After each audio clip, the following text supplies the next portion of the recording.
नमस्कार दोस्तों। हमारी आज की कहानी है तानाशाही। इतनी सुबह कौन आ गया? मैंने झुंझलाते हुए दरवाजा खोला। पड़ोस में रहने वाली सीमा अपनी 6 साल की बेटी के साथ आई थी। आओ, अंदर आओ, मैं मुस्कुरा दी।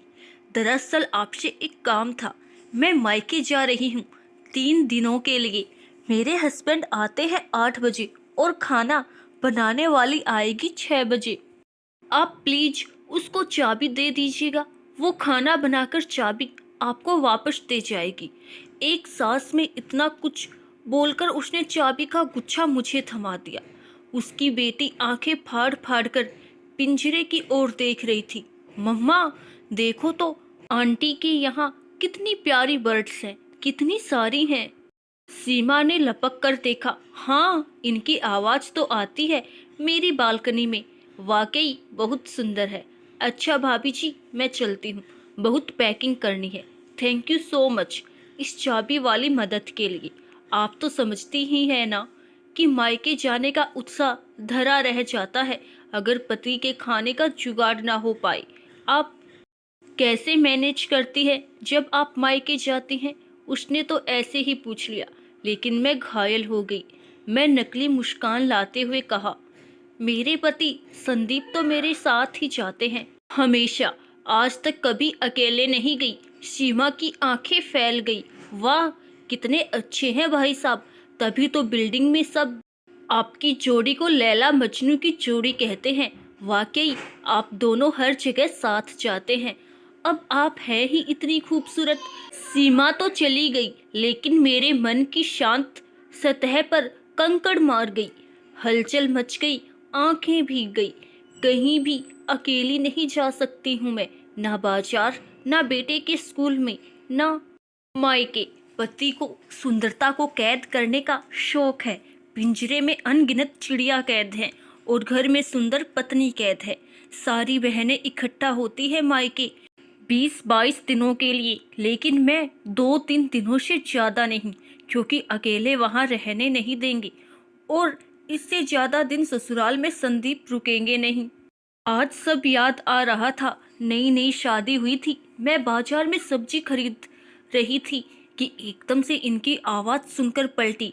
ये आग्नेय नेत्रों से मुझे घूरते हुए बोले, घर चलो, यहाँ सब्जी वाले के साथ खी खी करने में बहुत अच्छा लग रहा है ना। ना बच्चे के स्कूल अकेले जाने देते हैं, ना सहेली के घर। सोचते सोचते हाथ अचानक मेरी घनी केश राशि पर चला गया। ये सुंदरता ही अपराध है क्या? चिड़िया भी सुंदर ना होती तो कैद करके नहीं रखी जाती। मैं भी एक खूबसूरत चिड़िया हूँ। 3 दिनों बाद सीमा लौट आई और अक्सर हम शाम की चाय पर मिलने लगे। लेकिन हमेशा मेरे घर पर एक दिन तो वो झुंझला उठी, क्या भाभी, रोज मैं ही आती हूँ, कल आप आइए, मैं भी अच्छी चाय बनाती हूँ। मैंने ना नुकुर की। वो गंभीर हो गई। मुझे उससे अपनत्व हो गया था। काफी बातें हम आपस में करने लगे थे। मैंने धीरे से कहा, सीमा, दरअसल संदीप को पसंद नहीं है मेरा कहीं अकेले जाना, प्लीज समझो। वो चौंक गई। थोड़ा और कुदेरने पर मैं और खुलती गई। पूरी बात बताते हुए मेरी आंखें भर आई और उसकी सुनकर उसने पूछा, यह कब तक चलेगा भाभी? आप इतना कुछ सह रही हैं, जो भी कर रही हैं अपने साथ, लेकिन आपको नहीं लगता कि आप किसी और का भी अहित कर रही हैं? मैंने आंखें पोंछते हुए पूछा। मैं ही भूल रही हूँ, और कौन? सीमा ने एक लंबी सांस लेकर कहा, आप उस दिन कह रही थी ना कि बच्चे हमें देखकर सीखते हैं। आपको नहीं लगता कि आप एक और तानाशाह पुरुष बना रही हैं? आपका बेटा क्या सीखता होगा इस माहौल से? वक्त है, विरोध करिए। आजादी के लिए लड़ना गलत नहीं है। सीमा तो चली गई। मैं कुछ घटनाओं को लेकर बुरी तरह उलझी रही। बेटे की कई बातें याद करती रही। मम्मी, लड़कियां घर में रहती हैं, लड़के बाहर जाते हैं। लड़कियों को हर काम लड़कों से पूछकर करना चाहिए। बॉयज लोग को गुस्सा आ जाता है, वो चिल्लाते हैं।